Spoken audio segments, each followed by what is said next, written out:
Idukki കുളമാവിലെ hydel tourism പദ്ധതി നിലച്ചു. കരാർ രേഖ കാണാനില്ലെന്ന് KSEB. വനംവകുപ്പുമായി ഉണ്ടാക്കിയ കരാറിന്റെ പകർപ്പുകൾ പോലും ഇപ്പോൾ കാണാനില്ല. വനംവകുപ്പിന്റെ സമ്മതം ലഭിച്ചിട്ടും പദ്ധതിക്ക് തടസ്സം രേഖയില്ലാത്തത് വകുപ്പുകളുടെ ഏകോപനമില്ലായ്മ പദ്ധതിക്ക് വിലങ്ങുതടിയായെന്ന് അറക്കുളം പഞ്ചായത്ത് വിമർശിക്കുന്നു. 24 പ്രൈം ടൈം ബ്രേക്കിംഗ്. പഞ്ചായത്തിനെ ഏറ്റവും കൂടുതൽ ബാധിക്കുന്നത് വരുമാനത്തെ തന്നെയാണ്. കാരണം ഇതുമായി ബന്ധപ്പെട്ടുള്ള ഒരുപാട് കാര്യങ്ങൾ ചെയ്യുവാൻ അല്ലെങ്കിൽ ഏറ്റവും കൂടുതൽ ടൂറിസവുമായി വികസന സാധ്യതയുള്ള സ്ഥലമാണ് അറക്കുളം ഗ്രാമപഞ്ചായത്തിൻ്റെ വിവിധ പ്രദേശങ്ങൾ. ഈ ഒരു ചെറിയ ചെറിയ തടസ്സങ്ങൾ കാരണം അല്ലെങ്കിൽ ഇതിൻ്റെ പ്രോജക്റ്റുകൾ നടക്കാത്തതുകൊണ്ട് മുമ്പോട്ട് പോകാത്തതുകൊണ്ട് പദ്ധതിയുമായി ബന്ധപ്പെട്ട കാര്യങ്ങൾ മുമ്പോട്ട് നീങ്ങാത്തതുകൊണ്ട് നമ്മുടെ പഞ്ചായത്തിലെയും മാത്രമല്ല പഞ്ചായത്തിലെ ജനങ്ങളെയും അതുമായി ജീവിക്കാൻ കഴിയുന്ന അല്ലെങ്കിൽ സ്വന്തമായി വരുമാന മാർഗ്ഗങ്ങൾ ഉണ്ടാക്കാൻ കഴിയുന്ന ആൾക്കാരെ എല്ലാം ബാധിക്കുന്ന രീതിയിലേക്കാണ് ഇതിൻ്റെ പ്രവർത്തനങ്ങൾ ഇപ്പോൾ നിലച്ചിരിക്കുന്നത്. ഇവിടെ നമ്മൾ നാട്ടുകാർ വന്നു കഴിഞ്ഞാൽ തന്നെ കാണാൻ നല്ലൊരു രസമുണ്ട്. അപ്പം ടൂറിസ്റ്റുകൾ വരുവാണെങ്കിൽ എന്തോരം രസമായിരിക്കും കാണാനും. പട്ടൽ ബോട്ട് ഇവിടെ വന്നിട്ട് വേറെ മേഖലയിലേക്ക് കൊണ്ടുപോയി. അപ്പം ഇതിനകത്ത് നല്ലൊരു സാധ്യത കാണുന്നുണ്ട്. ടൂറിസം മേഖലയെ ഉൾപ്പെടുത്തിക്കൊണ്ട് പഞ്ചായത്ത് പറഞ്ഞിട്ടുള്ളതാണ്. ആ പഞ്ചായത്ത് പറഞ്ഞിട്ടുള്ള കാര്യങ്ങളിൽ അവർ അജണ്ടയിൽ ഉൾപ്പെടുത്തി, പക്ഷെ ഒന്നും ഒരു പ്രാബല്യത്തിൽ വന്നിട്ടില്ല. തൊടുപുഴയിൽ നിന്ന് ലാൽകൃഷ്ണൻ തത്സമയം ചേരുന്നു. പറയൂ ലാൽകൃഷ്ണൻ.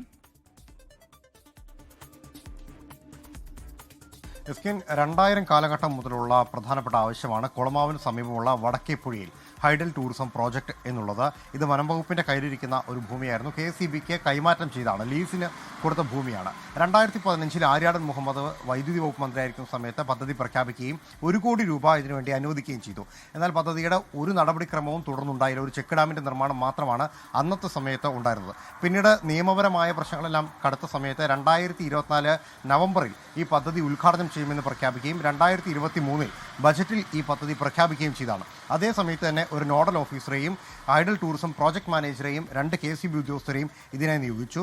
ഈ പദ്ധതിയുടെ നടത്തിപ്പുമായി ബന്ധപ്പെട്ടുകൊണ്ടുള്ള തുടർ നടപടികളുടെ ഭാഗമായിട്ട് കേന്ദ്ര സർക്കാരിൻ്റെ വനം പരിസ്ഥിതി വകുപ്പ് മന്ത്രാലയത്തിൻ്റെ അനുമതിക്ക് വേണ്ടി അപേക്ഷിക്കുന്ന സമയത്താണ് ഇത് നിലവിൽ കൈവശം വെച്ചിരിക്കുന്ന KSEBയുടെ ഭാഗത്ത് നിന്ന് അതിൻ്റെ കരാർ രേഖ വേണം എന്നൊരാവശ്യം വരുന്നത്.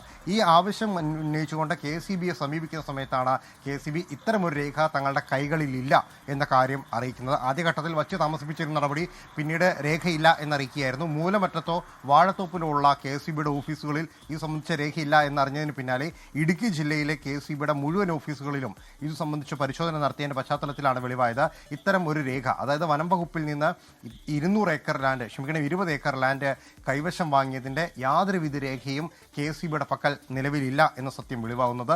അതിൻ്റെ അടിസ്ഥാനത്തിൽ തന്നെ തുടർ നടപടികൾ എന്തെല്ലാം നടത്താമെന്ന് ആലോചിക്കാൻ വേണ്ടി KSEB അധികൃതരുടെ നേതൃത്വത്തിലും ഹൈഡൽ ടൂറിസം പ്രോജക്ട് മാനേജറുടെ നേതൃത്വത്തിലും തിരുവനന്തപുരത്ത് ഒരു യോഗം ചേരുകയുണ്ടായി. പക്ഷേ ആ യോഗത്തിലും ഇതുമായി ബന്ധപ്പെട്ട കൃത്യമായ വിവരങ്ങളില്ല. തത്വത്തിൽ 1 കോടി രൂപ മാത്രമല്ല, ഇതുമായി ബന്ധപ്പെട്ടുകൊണ്ട് അനുവദിച്ച മുഴുവൻ തുകയും ലാപ്സായിരിക്കുകയാണ് എന്നതാണ് വസ്തുത. മാത്രമല്ല, ഉദ്യോഗസ്ഥരെ നിയോഗിച്ചിരുന്നുവെങ്കിൽ പോലും അവർ പോലും ഈ പ്രോജക്റ്റുമായി ബന്ധപ്പെട്ട് മുന്നോട്ട് കൊണ്ടുപോകാൻ കഴിയാത്ത രീതിയിൽ തടസ്സപ്പെട്ടു നിൽക്കുകയാണ്. പദ്ധതി പൂർണ്ണമായും നിലച്ച അവസ്ഥയിലേക്ക് മാറിയിരിക്കുകയാണ്. കുളമാവുമായി ബന്ധപ്പെട്ടുകൊണ്ടിരിക്കുന്ന ഹൈഡൽ ടൂറിസം പ്രോജക്റ്റുകളെല്ലാം തന്നെ നിലയ്ക്കുന്ന അവസ്ഥയിലാണ് നിലവിലുള്ളത്. ലോകത്തെവിടെയായാലും ഏത് സമയത്തും 24 വാർത്തകളും ഓഗ്മെന്റഡ് റിയാലിറ്റി പാക്കേജുകളും എക്സ്പ്ലെയിനറുകളും വിശദമായി കാണാൻ ഞങ്ങളുടെ YouTube ചാനൽ നിങ്ങൾക്ക് സബ്സ്ക്രൈബ് ചെയ്യാം.